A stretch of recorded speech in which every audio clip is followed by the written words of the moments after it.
العفو، شكرا جزيلا اختصاره. السلام عليكم. Hello everyone. I hope you are all well and safe. حديثنا اليوم بيكون حديث ممتع إن شاء الله. I would like in the beginning to thank volunteers.ae for the great efforts, the جسور initiative. أشكر الجميع على هذه الجهود الرائعة اللي تقومون فيها لتوعية المجتمع بأهمية الصحة النفسية و the importance of mental health and well-being. And I would like to thank Edgar to join me today. I've known him since 2011. We will talk more about it in the next few minutes. Please stay tuned. It's a fascinating story. And by the way, I'm learning from Edgar even today how to be resilient and how to be strong against the biggest challenges in life. That will come in a few minutes time. بس إن شاء الله مبدئيا بتكلم شوي عن الاكتئاب. عوامل الاكتئاب، شو أسبابه, what is depression, what are the causes of depression, prevention, etc.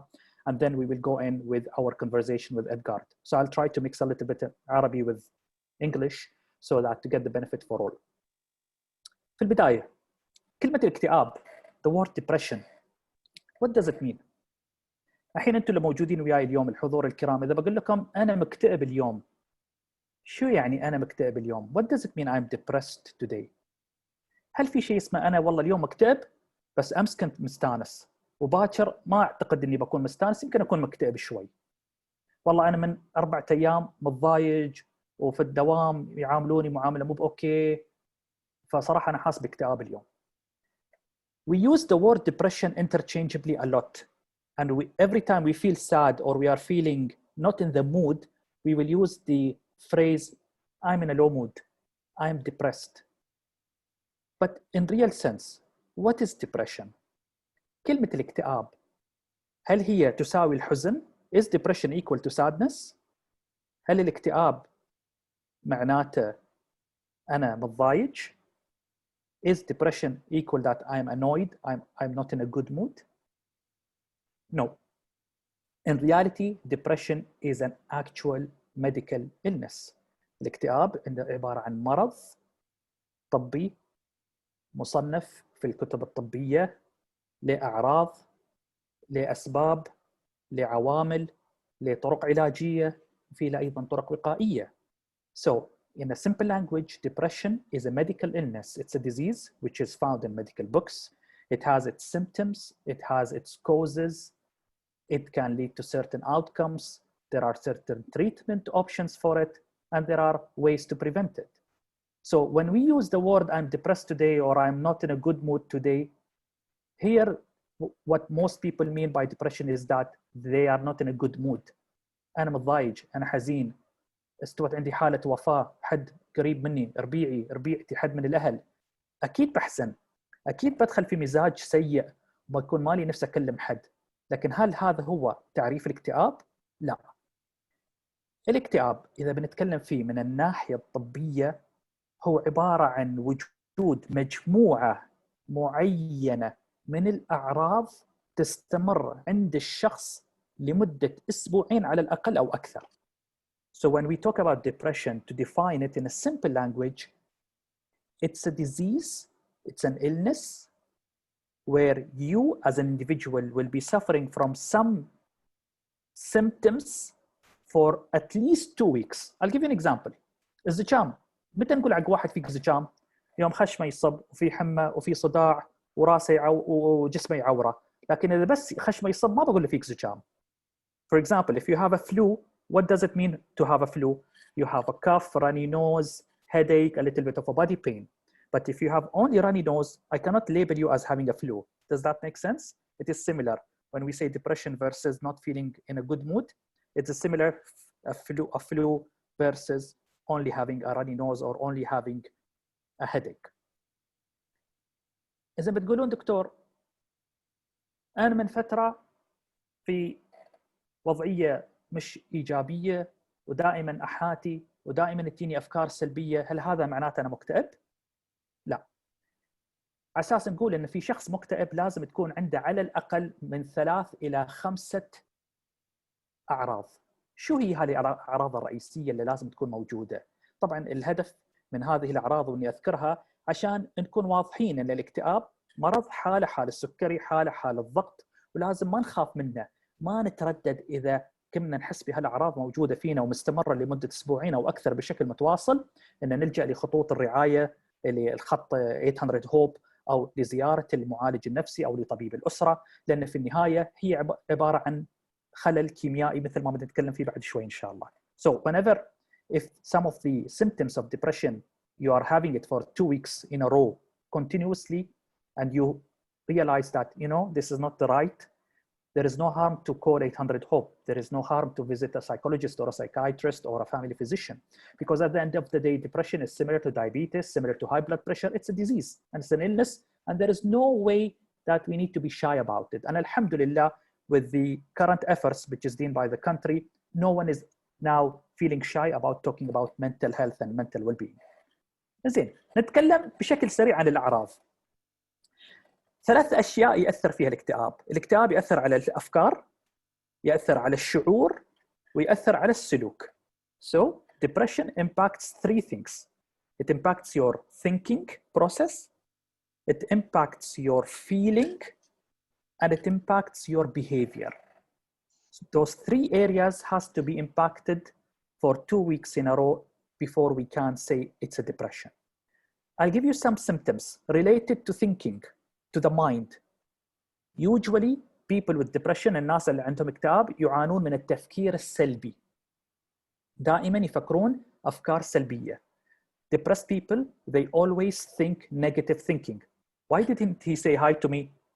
He doesn't love me.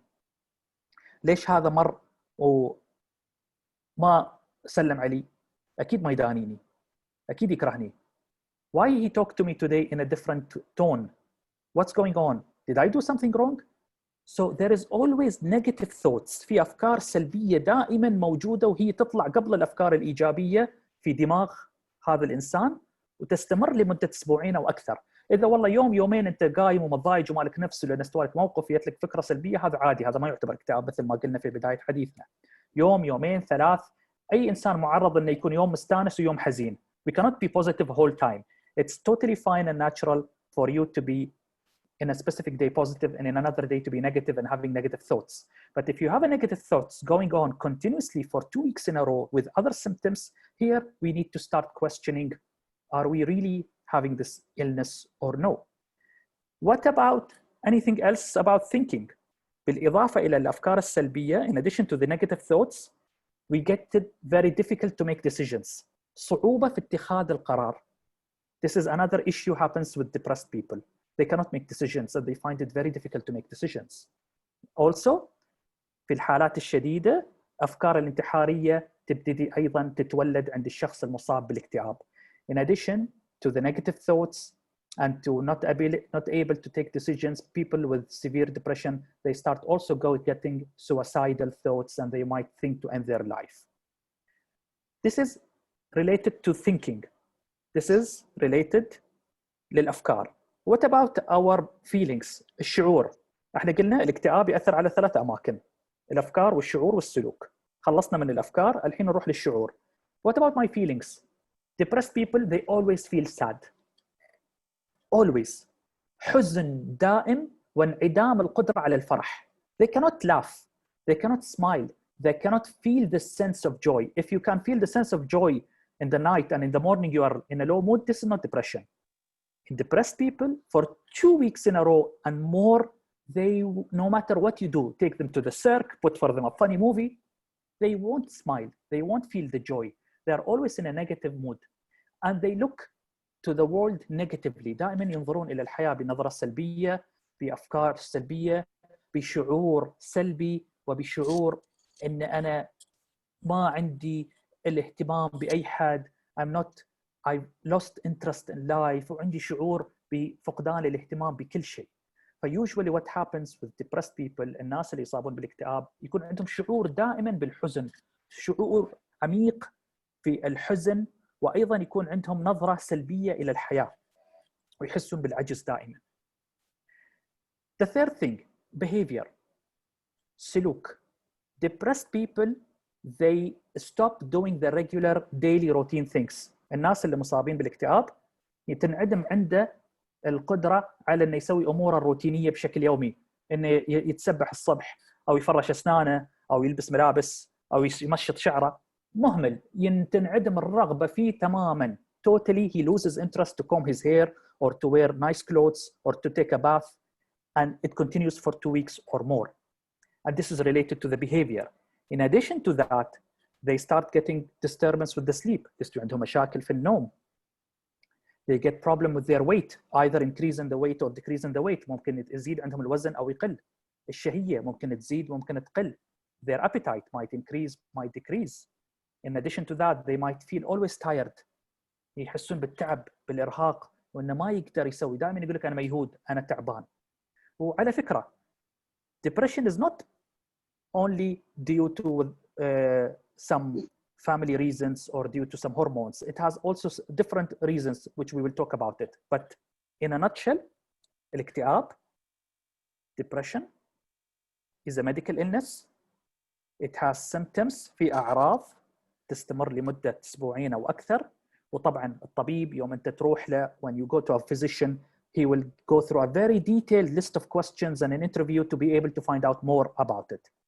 تدرون متى اكتشفوا الاكتئاب؟ Do you know when did they discover depression? You will be surprised. Up to 2000 years before Christ's birth, BC, 2000 years BC, they were able to talk and find about depression, and they used to link it with demons. كانوا دائما يقولون هذا الشخص المكتئب في مس داخل شيطان، في أرواح شريرة. وعلى فكرة يمكن لين اليوم إحنا يوم نشوف واحد يهلوس أو إذا واحد مثلا مكتئب وما له خلق يسوي شيء يقولون هذا الرجال راكب لنا شيء أو في زار أو حد قاري عليه أو غيره وغيره من هذا الكلام ومن هذا القبيل. Since 2000 years, and people used to believe that demons and bad spirits will go into these people and the depression is due to these bad spirits. But as the years passed by ومع مرور السنوات قاموا العلماء يكتشفون أن موضوع الاكتئاب موضوع له علاقة بالدماغ، له علاقة بالكيماويات. There are chemicals in the brain which get disturbed with depression. Now they realized the most common reason, although we don't know for 100%, but the most likely reason is that we have some chemicals in the brain like serotonin, like tricyclic substances, and specific chemicals become less produced in the brain of depressed people. فلاحظنا ان الناس اللي يعانون من الاكتئاب تكون عندهم ماده السيروتونين او هرمون السعاده مثل ما يسمونه، ومواد اخرى ايضا كمياتها قليله تكون في دماغ اللي يصابون بالاكتئاب وتفرز بكميات قليله.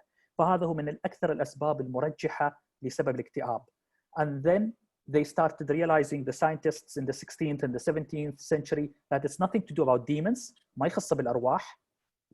وعلى فكره واحد من العلماء المسلمين ابو بكر الرازي اللي سوى العلاقه ما بين خلل في الدماغ وما بين الاكتئاب وقال ان هذا ما يخص بالارواح الشريره. ابو بكر الرازي is an Islamic scientist who found out that there is something to do with the brain and depression and it's nothing to do with demons. Then as the science evolved, more and more research has found a strong link with our brains. Having said that, is there any other reasons for depression? هل الاكتئاب سببه فقط الكيماويات؟ لا. ايضا غير خلل الكيماويات، عاده الناس اللي يصابون بالاكتئاب يكون عندهم تاريخ عائلي. يقول لك ابوي، امي، خوالي، خالاتي عندهم اكتئاب، فهذول يكون قابليه حدوث الاكتئاب عندهم اكثر. So genes play an important role. If you have a father or an uncle or an aunt with depression, you are more likely to have a depression because it runs in families. So genetic has another role to cause depression. Another reason could be the environment. I'll give you an example. شو قصدي بالبيئة المحيطة؟ If you are prone to depression because your chemicals are a little bit not balanced and you are in an environment where it's all negative talk, it's all fighting, it's all about negative assumptions وكل كلام سلبي في البيت، ربعك، أسرتك، كل كلامهم سلبي وكل كلامهم يعني مثل ما يقولون يكدر. الاشخاص اللي عندهم القابليه للاكتئاب على طول بيبين عندهم. So if you are prone to depression and if you are living in an environment where everyone is talking negative, it will come to you much faster than other people. But if you are in an environment with positive talk, with تفاؤل, with إيجابية, this will delay it. Maybe you will never get depressed, or maybe it will come to you at a later stage. Because على فكرة الدبريشن الاكتئاب ممكن يبتدي على عمر 20، ممكن يبتدي في مرحلة الطفولة، ممكن يبتدي في مرحلة المراهقة، لكن أكثر الأعمار المتعارف عليها يبتدي على منتصف العشرينات، نهاية العشرينات، على حسب الظروف المحيطة. So depression usually starts at 20s, late 20s, due to the environmental factor and the genetic factor, but it can also occur among teenagers or among kids, but then it needs more investigation لأن في المراهقين already عندهم تغييرات هرمونية فوايد صعب إن نقدر نقول هل هو عنده اكتئاب ولا لا. So what do I mean? إذن الاكتئاب, depression, as we said, it's a medical illness. It has symptoms. It stays for 2 weeks and more. عندنا أعراض الاكتئاب. تأثر على المزاج، تأثر على الأفكار، تأثر على السلوك، وله مسببات وراثية، مسببات هرمونية. لكن another reason that some people might have depression and it has nothing to do with their brain is due to other causes. Like what? مثال نقص فيتامين د. Do you know that if you have a very low vitamin D, it could be a reason of depression? And some people, once they get enough vitamin D, the depression goes away. So it has nothing to do with their brain. Some people اللي عندهم مشاكل مع الغدة الدرقية, if you have problems with the thyroid gland and you fix it, the depression will go away. إذا نقص فيتامين د ممكن يسبب الاكتئاب، وإذا عدلتوا نسبة الفيتامين د ممكن هذا وايد يقلل نسبة الاكتئاب أو المود المزاج السيء عند هذا الشخص. ممكن يكون سببه ما يخص بالدماغ ولا يخص بالكيماويات اللي تكلمنا فيها. ممكن يكون له علاقه بالغده الدرقيه، خلل العمل الغده الدرقيه، وبالذات عند خواتم الحريم الغده الدرقيه دائما عندهم تكون معرضه اكثر من غيرهم ان يصير فيها خلل. فاسبتي يمكن حالات الاكتئاب عند النساء اكثر من الرجال على حسب الاحصائيات، لان الاختلالات الهرمونيه ممكن تكون عندهم اكثر، فمو بشرط انه يكون له علاقه بالدماغ او بالهرمونات السيروتونين وغيره. قبل ما ننتقل إلى حديثنا مع إدغار, before I move on to Edgar and we speak to him about his journey, I want to talk very quickly about treatment and prevention. بتكلم بشكل سريع عن العلاج وعن الوقاية. نتكلم عن العلاج. Is depression treatable? هل الاكتئاب نقدر نعالجه؟ نعم. أقدر أطمنكم الاكتئاب مرض قابل للعلاج. صحيح أنه هو مزمن وطويل ومتعب ومزعج، بالذات إذا حد منكم يعرف ناس أو أهل أو أقارب عندهم الاكتئاب، لكن في علاجات تعالجه، تسيطر عليه، تتحكم فيه وتخلي الإنسان يرجع لطبيعته ويعيش حياة طبيعية بإذن الله تعالى. So there are treatments available. It could be medications, it could be psychotherapy, it could be different modalities of psychological therapy and psychiatric therapy in addition to the medicines that will help depression and depressed people to come back to normal life. And sometimes even they do much better than normal people because they feel the value of what they went through and what struggle they had, and they can relate that it's not easy to go through that struggle, and they can give a lot back to the society. فبالتالي بالذات علاج الاكتئاب لأنه ياخذ وقت لما يطلع مفعوله، بعض الأحيان شهرين، بعض الأحيان 3 شهور. نلاحظ أن بعض الناس ما يلتزمون بالتعليمات الأدوية وبتعليمات الطبيب، وهذا ممكن يؤثر على المضاعفات وممكن يخليهم دائما يدخلون في نوبات اكتئاب شديدة.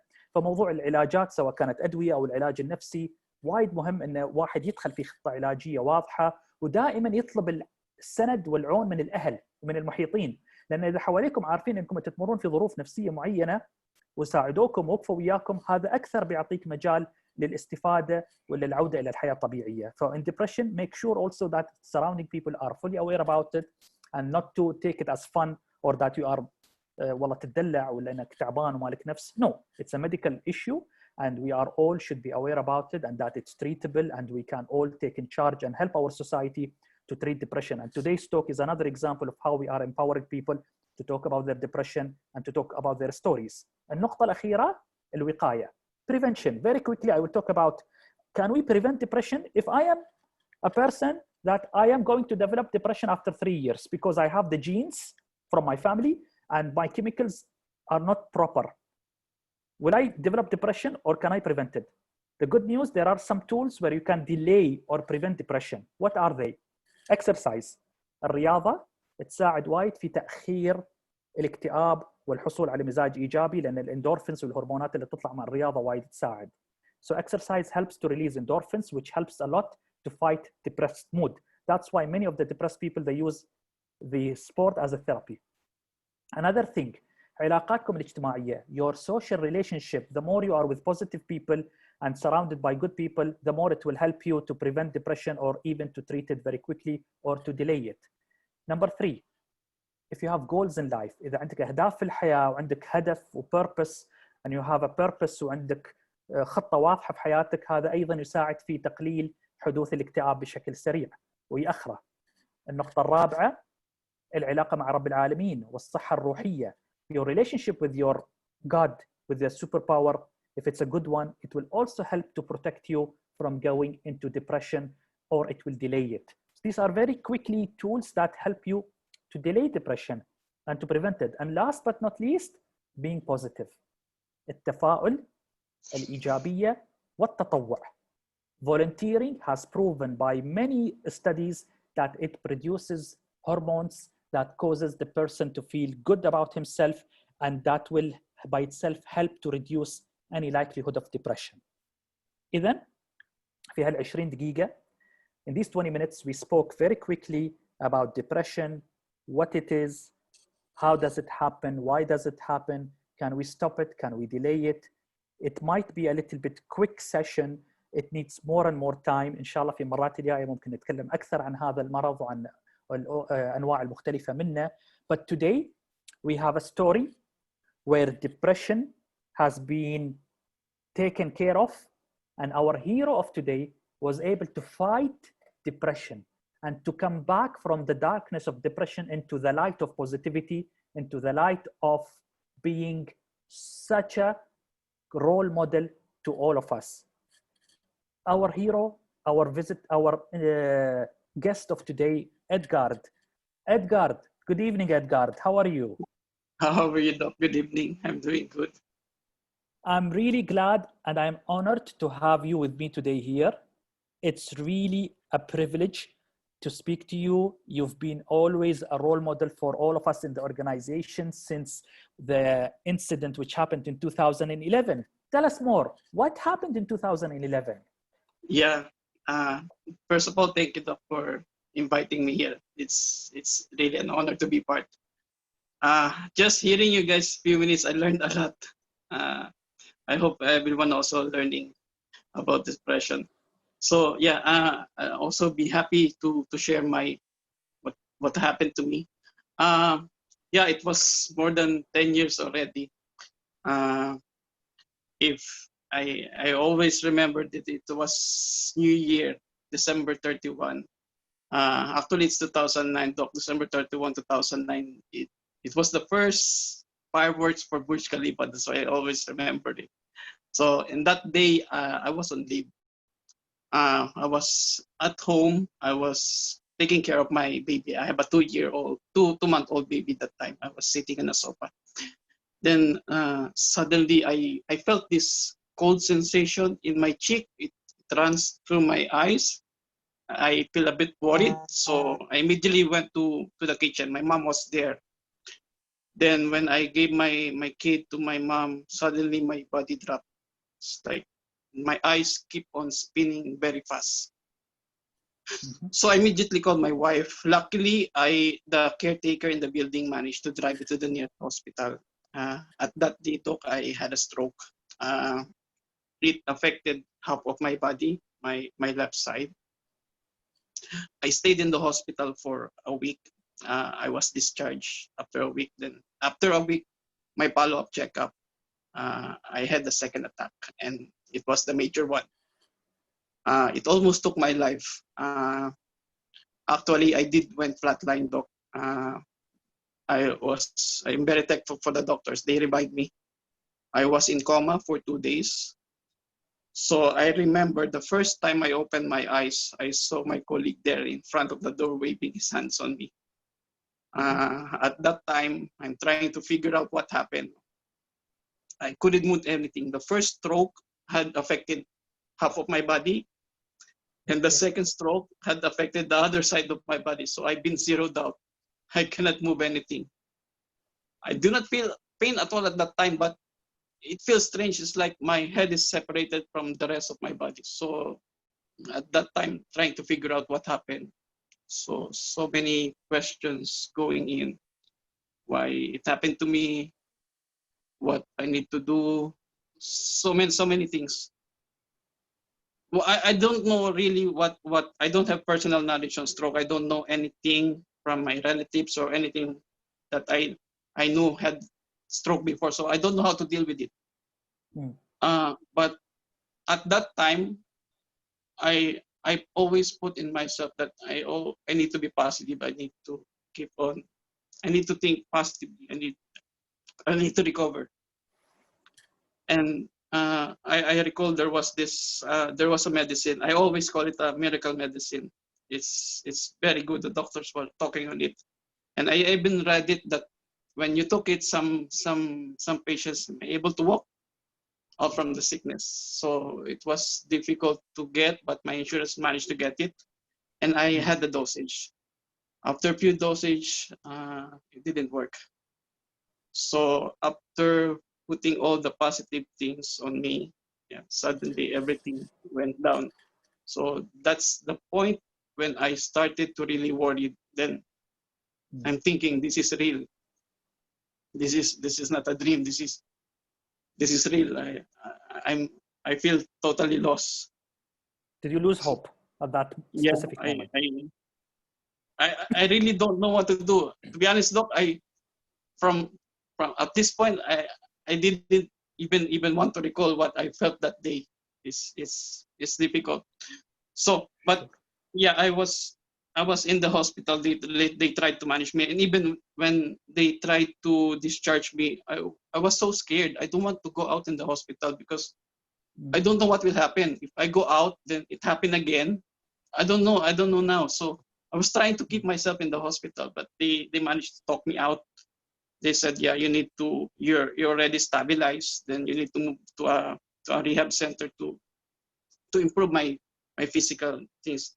So they managed to I went to a physical rehab center. They have a good plan for me, but at that point, though, I was not that optimistic because I already failed the medicine, and I was doubting that how will I respond to the treatment. And were you filled with negative thoughts? Yes, Doc. It's like everything is going, nothing's going right. Everything is like you feel helpless, and the main problem that I have that during that time is basically the timeline. At that point, we all know in Dubai we cannot really stay here without work for a long time, and I was just starting. I've been working more than a year in the company, and I just started, so I have a very much savings. So I tried to compute. So on the one that I have, I could only last 6 months here. I already spent 2 months in the hospital, so I just left 4 months. So imagine that 4 months. At that point, I couldn't sit, I couldn't walk, I couldn't eat. Very less movements in the body that I can do. My eyes are all circling around. I have the nystagmus. So it's like I don't have anything. The only thing that I can do is really to hope that someday it will be okay. Was there a feeling of sadness? Was there a feeling of helplessness? Yes, Doc. There's always that feeling of sadness, of helplessness, that whatever you try to, even you push yourself, you try to think positive, the reality just brings you back to what it is. There was a day, Doc, whenever someone asks me on what happened, I always tell the story. There was a day in the rehab. My wife brought me to a treatment room, on a wheelchair. I was waiting there. The therapist came in. She pulled something out from her pocket. She had these pebbles. She spread it on the table. Then she asked me, try to pick the pebble using your fingers. At that point, I was optimistic because I was able to move my hands. I tried to do it. I tried once, sleep. Another one, sleep. Keep on trying, and keep on trying. I tried to concentrate. It's like my body is disconnected to me. As much as I wanted to do, I cannot do it. I was so frustrated. I wanted to cry. I wanted to shout.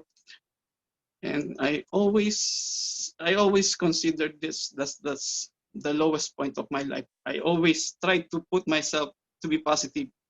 But on that day, Doc, it's like reality just crushed me down. It's yeah, it is. And what was your family role? What was your family role in that regard? My wife was there. My wife was there. My mom was there, but mostly my wife stayed with me. She actually stopped work just to take care of me, and she's always been there, helping. So after that, Doc, now I learned for you talk about the 2 weeks. Now I'm more than thankful, Doc, because after that day, I just kept silent. I'm not talking to my wife. We even fight because I don't know what to do. But yeah, I think within that week, I'm thankful, Doc, you come before 2 weeks. I remember you came in Rochester. You was carrying a flower, and I was thinking, trying to cheer me up, but I have a bad week on that time, and I asked you a very difficult question. I know it was not proper because you're not my attending doctor. You don't know the charts on all the tests that has been, but I just wanted to ask. I asked you, Doc, do you think will I be okay? Do you think that will I be back soon? I just wanted to hear that, yeah, you'll be okay, don't worry. Well, I didn't really receive the exact response that I was expecting, though, but what you said to me was really, really good. If you remember, you told me in some point of our life, we will face difficulties or challenges. It might be as difficult as what I have, or maybe other people might have it more difficult. You told me in some countries, people are trapped in war and they are helpless. They cannot do anything. But you told me as long as we're breathing, as long as we're living, all of us deserve a chance to step back, to step up, to pull back our life. And no matter how small the chance is, once it presents to you, you need to take it with all your heart. You need to embrace it and put everything in it. Yeah, and that's what I did, Doc. No? Every day I've been thankful on the little things that I have, on the little improvements but I have. But I did it differently now. Instead of looking to the big picture, I try to slice it onto small goals. No, this day I will try to lift some objects. This week I will try to write. This week I will open an email, type an email. So this when you were accomplishing it, you would feel really good, right? Rather than doing big things. Because before I just wanted to be okay, but it kept on failing me, and it kept bringing me down. So I tried to make it small, and the more I achieve it, the more I become empowered. No, then that's it. Yeah, fast forward after 10 years. Yeah, here I am. The journey was never been easy. It was really difficult, but I didn't do it alone. I really received a lot of help, though. I have a friend in the rehab center. I told him I need to go back to work in 6 months, and he told me, "Don't worry, I will help you." So when I was at home, every other day after office, he comes to my house at night. He do exercise. He teach me how to walk. You helped me a lot. That you helped me prepare how to come back to work. The company really supported me. They believe that I can be back on my own functions. I have a friend in the office. Every day he drives me to the office. He carries my bag, walk me to the office, walk me to the toilet, encourage me to exercise. It's like a brother to me. Were you shy to disclose your illness to the people around you? Did you feel that what they will think of me? That I'm weak, I am coward, or you were comfortable that they were supporting you? Because in many times, the depressed people don't seek help because they think if they will seek help, it's not a good idea. Actually, there's a point, Doc, that, yeah, I am shy. To be honest, I didn't reach help. I was lucky that you reached out to me, but I was shy on what I have. But eventually, as time moves on, it's almost 10 years, I have accepted it. There are times that I am shy. I lock myself in the house after being recovered. I don't want to go out because maybe sometimes I don't want to see what's really happening to me. But there are times that I see the positive things that, yeah, I'm blessed. I have recovered. I've done all these things, and I should be thankful of.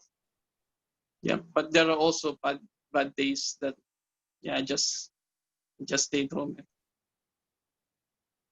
And at that time, when you were at your, if you recall from your memory, have you ever thought that I want to stop my life, or no, I need to fight? Did that thought come to you? I think it didn't come to that point, but there was a point that I felt it was a dead end, that I was clueless. I'm a person always try to find solution, what to do, what to do next, what should be the proper thing to do. But there was a point that's like a dead end, that no matter how hard you think, how hard you try, it's like the reality. That's the reality. You really can't do much. So do you think do you think it's wrong if someone decided to take medicines for depression or to seek help? Is it wrong, or is this a brave step? Yeah, I think it's, to be honest, Doc, when I just learned from, that there are medicines. I'm not sure if they were providing me medicines at that time for the depression. Maybe I have, but we really need to be open. We are vulnerable. We are weak. We are not that strong. I mean, things happen, and sometimes we all, when things happen, you feel alone. No, you really need to reach out, and there are people. I mean, your family will be there, your friends will be there. Some people like you guys, they're there to help. And somebody that you never expected that will help you, suddenly you saw them helping you. Is that correct? To be honest, Doc, that's really a big thing. It's like if people see on you that they believe that you can do it. So why don't you believe your own self? People see that you can do it. So how much more you need to believe on yourself? Amazing. Awesome. Other than that, what else do you remember that you can tell the viewers and the attendees today that could help them in their journey to fight depression? To be honest, yeah. What had happened to me, I took it by myself. No, I don't know it's the right thing, but you really cannot solve things by your own. You need to reach out. When you're in a bad situation, you will feel that you will fail. And I think that's the thing. No, you really need to accept that sometimes you will fail, but you should not stop. I mean, the journey that I have, I feel a lot of times I try to leave myself, but I always go down. I always goes back to zero. You just need to keep on trying. You need to keep that hope. You need to trust yourself. You need to trust the people around you. And a lot of people will help. Amazing. Just to tell all our viewers, what Edgar is talking about is central in depression. Usually in depression, people will feel helpless, they will feel worthless, they feel always guilty that maybe we did something wrong in life, that's why we got this or we got that. But where Edgar was doing, he was counter-attacking these negative thoughts, these negative feelings, these negative behaviors, which is part of a depression, by thinking positively as much as possible, seeking help. And don't forget, I think he mentioned something very beautiful. Edgar was seeking for small daily victories rather than a one big victory. When you put small goals for you on a daily basis or on a weekly basis and you achieve them, that keeps boosting you to do more and more, and it keeps fuels you. And this is one way where we can trick our brain and help to come through these challenges in life. I think this is fascinating what you are sharing with us today.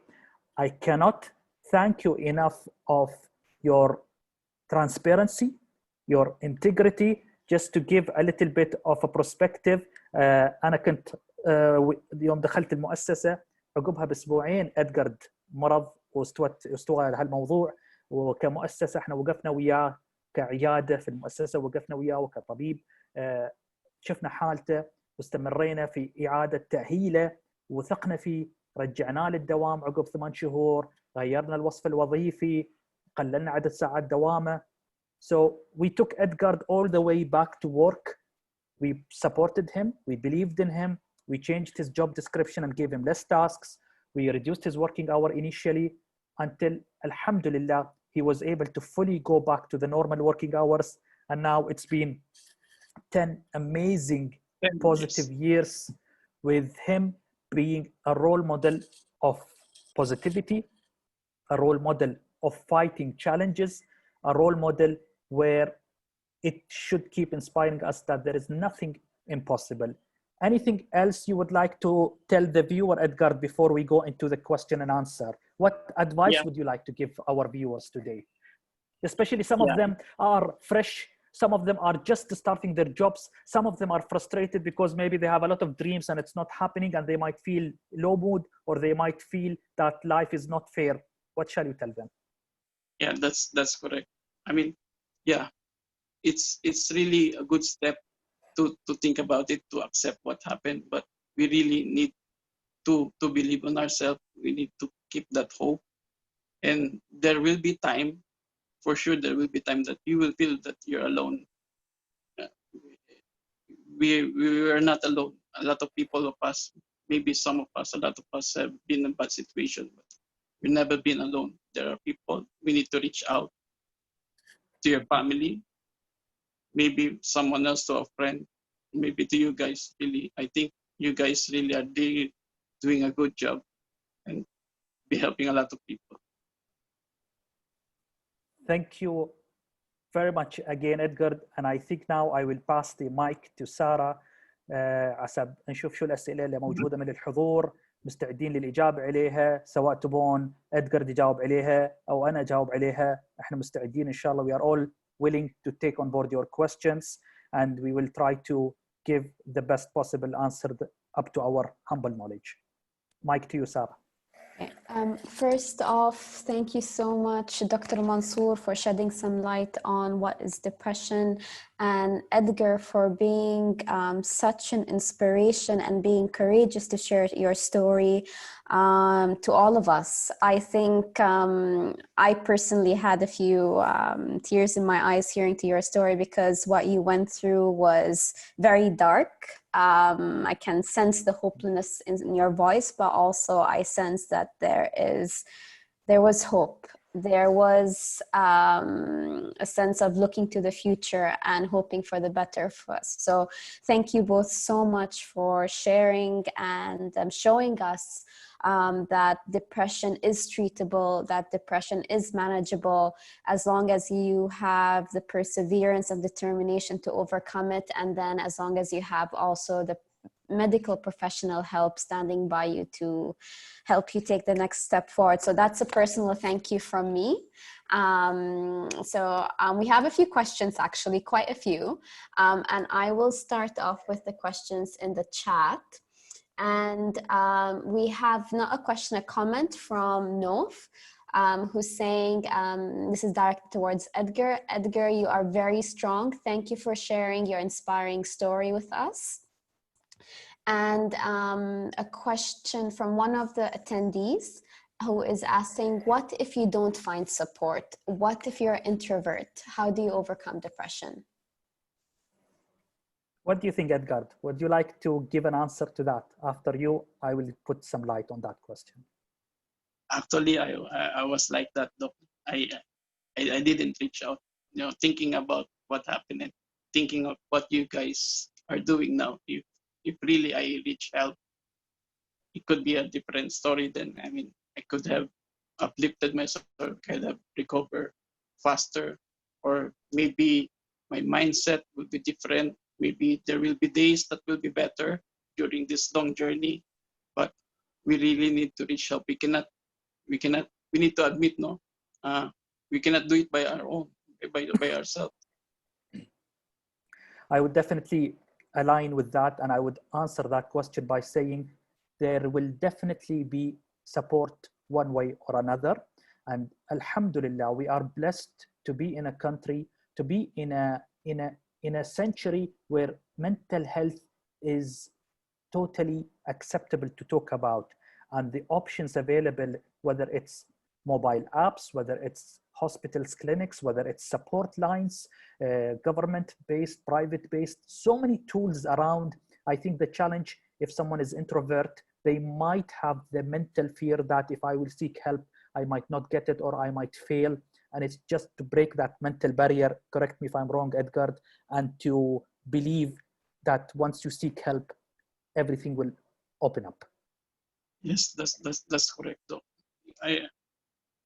You will really never know. No. I was fully blessed when you reach out, because you really need to hear from someone.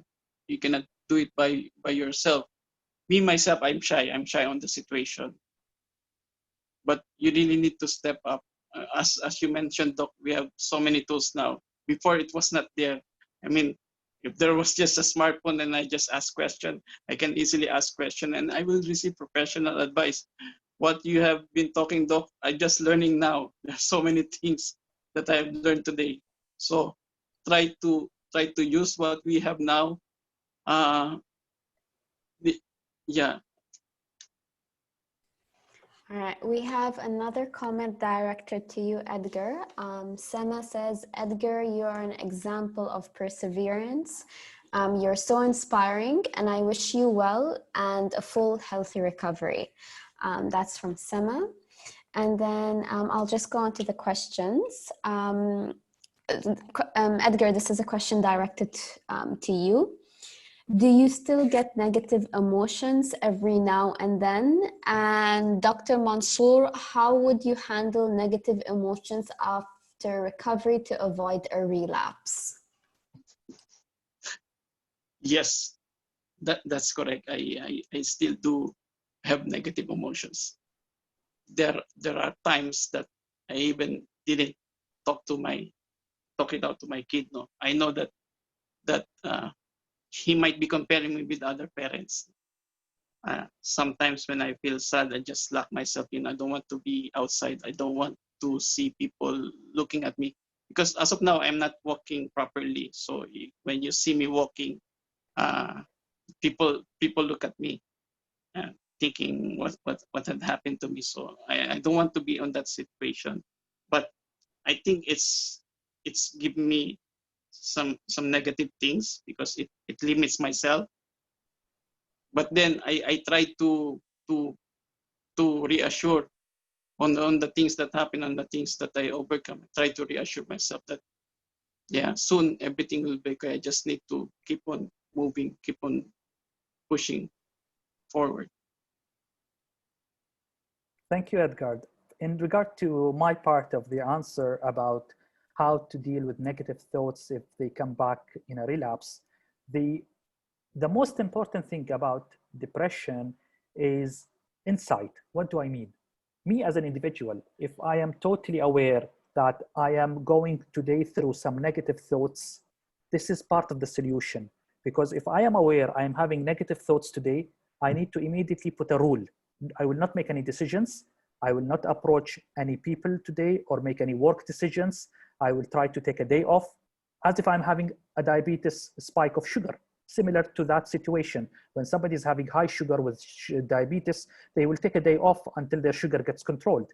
The same thing, on that day of negative thoughts, you are having a spike of negative thoughts, acknowledge it, accept it, try to then go and find out the solutions that you have in place. And here is the trick. You should put a diary. Whenever I get a negative thoughts attack, I will do the following. I will take a day off. I will tell my family members that I'm having negative thoughts today, and I will sleep for a couple of hours, and I will take X medicine, or if I'm not convinced of taking medicines and I can fight it, I will speak to X friend. So you know from the beginning what is the plan, because sometimes when you are in the middle of the negative thoughts, it will be very difficult for you to make decisions.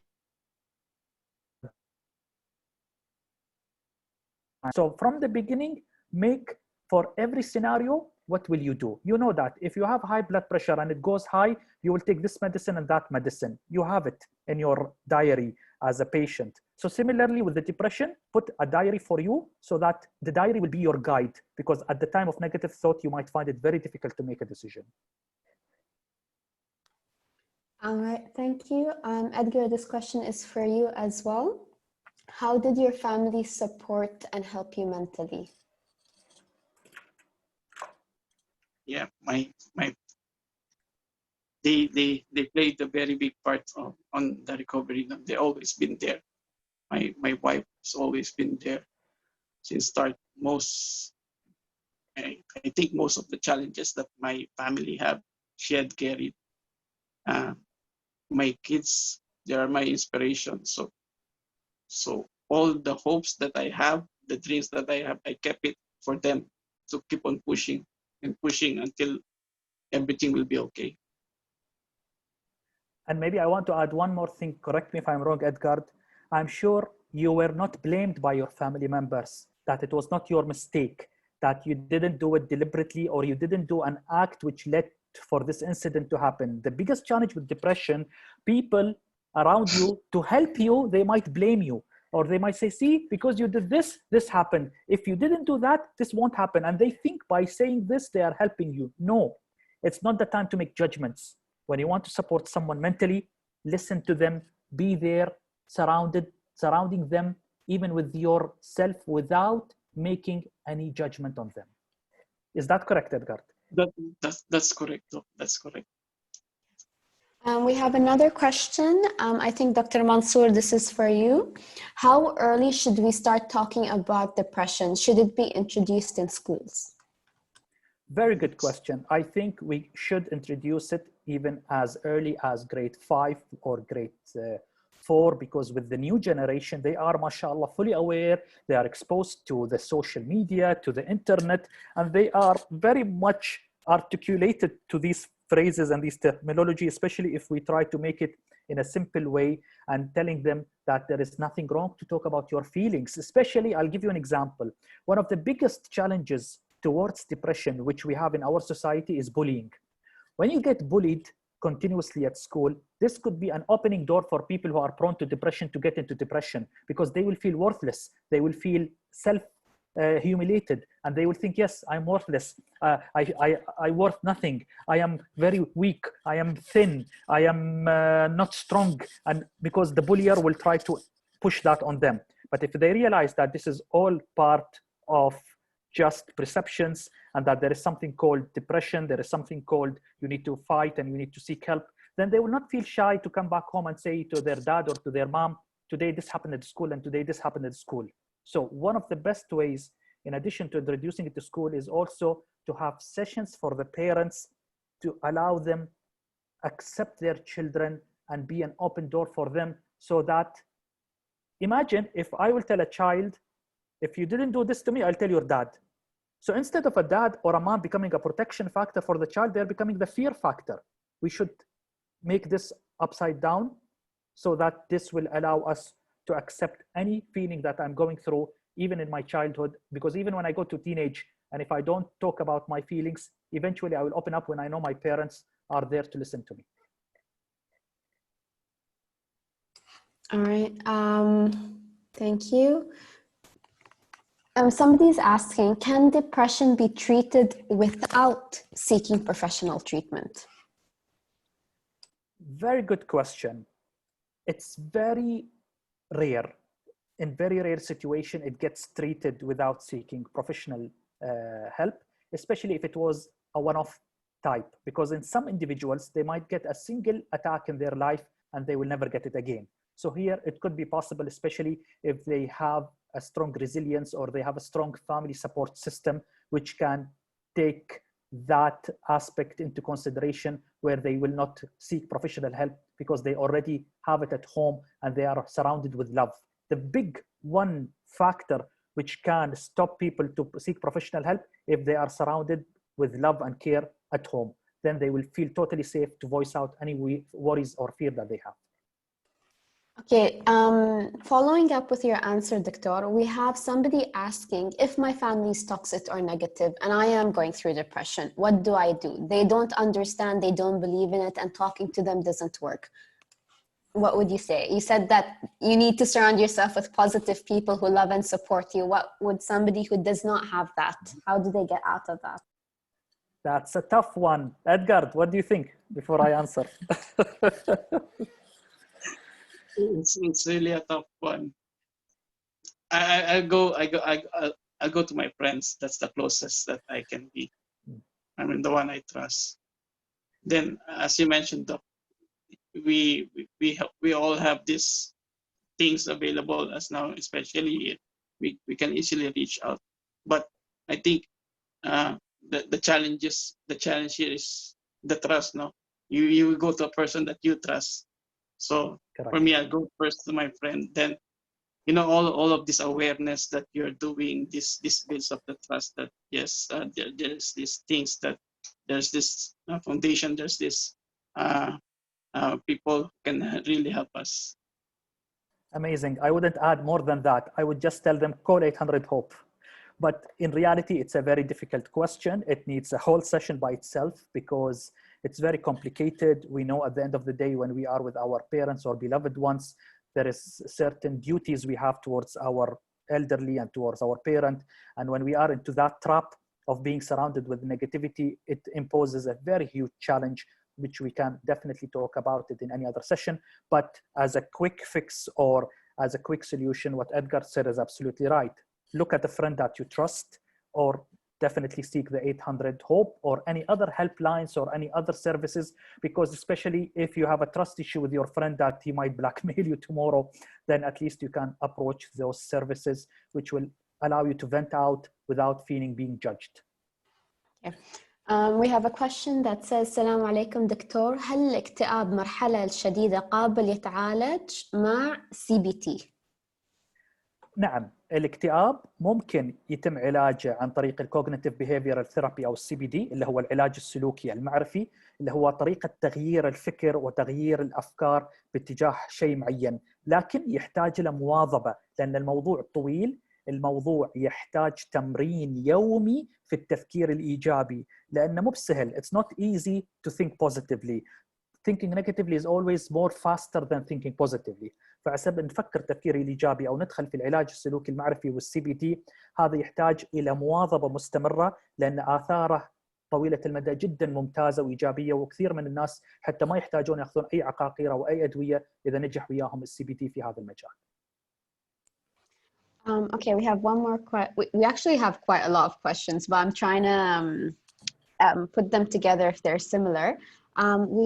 Somebody's asking if my job is inducing my depression, but I need it for financial reasons. What should I do? I think we're all asking ourselves that question.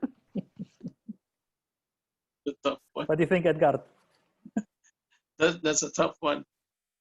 You know, sometimes still the job gives you the positive side. No, that's how we earn and we do all the things that we need. So still, even if it's like toxic, I think it's up to you how you manage it. You can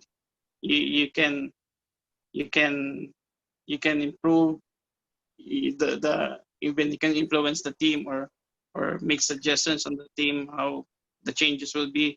But I think the most thing that you can do is from yourself, because you're the only one who can control yourself. Smart enough. Absolutely. You are the only one who can control yourself. Now you have choice. Look for another job. The answer could be, that's impossible. I cannot find another job.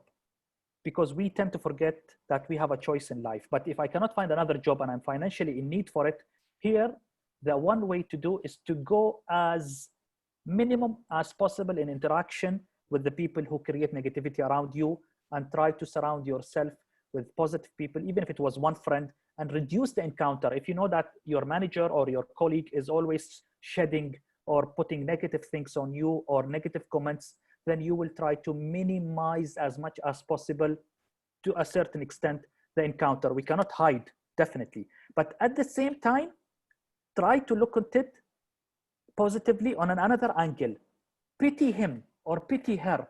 The poor guy, he's talking negatively about me. I'm sure he's going through a lot of trouble. That's why he's not enjoying life and he's not enjoying that moment. Rather than talking positive, he's talking or she's talking negative.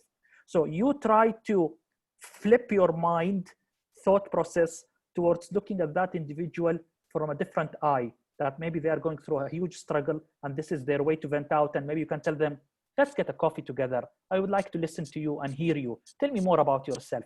And you never know, you might become suddenly the best friend of that person, which is practically very difficult. But again, this is the beauty of human relations. We get and we put a lot of perceptions and assumptions about individuals because of one incident or two incidents, but we don't realize that at the end of the day, as humans, all of us are good from inside. Thank you, Dr. and Edgar. Okay, we'll do one more question because we are running over time. What can we do to help a family member suffering from depressions? How can we be mindful? Edgar, what do you think? Yeah, I mean, if it's a family member, you will easily notice it. No? You know him. You know if there will be changes on his behavior, and if he or she doesn't open up, you need to approach him. For sure, he'll be tough. He will speak out to you. Acknowledge, as Edgar said, be proactive and offer your help or support in an indirect way, not necessarily, what's wrong with you? You're feeling sad today. No, tell him or tell her, I'm here if you needed anything. Try to come close to that person, maybe by playing a board game or something, so they will open up. And the most important thing, how to be mindful about it, become the chief listening officer. You need to practice listening. Depressed people want to be heard. They want to talk, let them cry, let them talk, let them bring out, and you just listen to them, comfort them, not by giving them suggestions or telling them do this and don't do that. They hate it. Just listen and say, I hear that. I can sense that you're going through a difficult time. How can I help you? Or tell me more. Or how do you think you can do it differently? Put some questions to that person without being judgmental.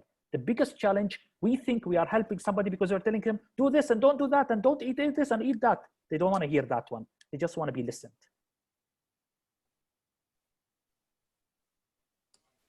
I think we've covered the main questions. We have a lot of content and comments thanking you, Dr. Mansour, for your valuable expertise, and a lot of people also thanking you, Edgar, for being strong and courageous and sharing your story.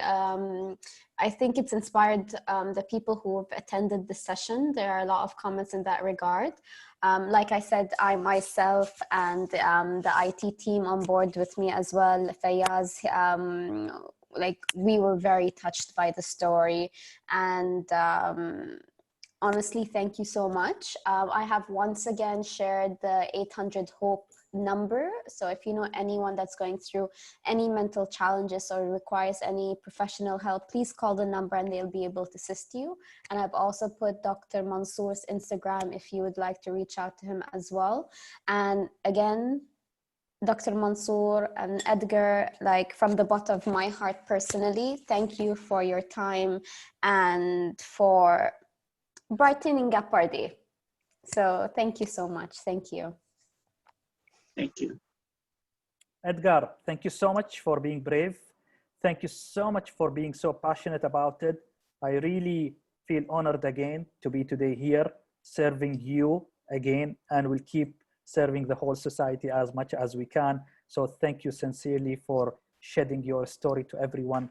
I think it's super inspirational and it keeps refueling me, and I'm sure it will be a refuel for all of you. Thank you again, volunteers.ae. مشكورين، يعطيكم ألف عافية على جهودكم، ما تقصرون على هذه المبادرات الأكثر من رائعة، وإن شاء الله تكون الاستفادة للجميع بإذن الله تعالى. Thank you, Doc. You've been helping a lot of people, Doc. Thank you. Thank you. مع السلامة.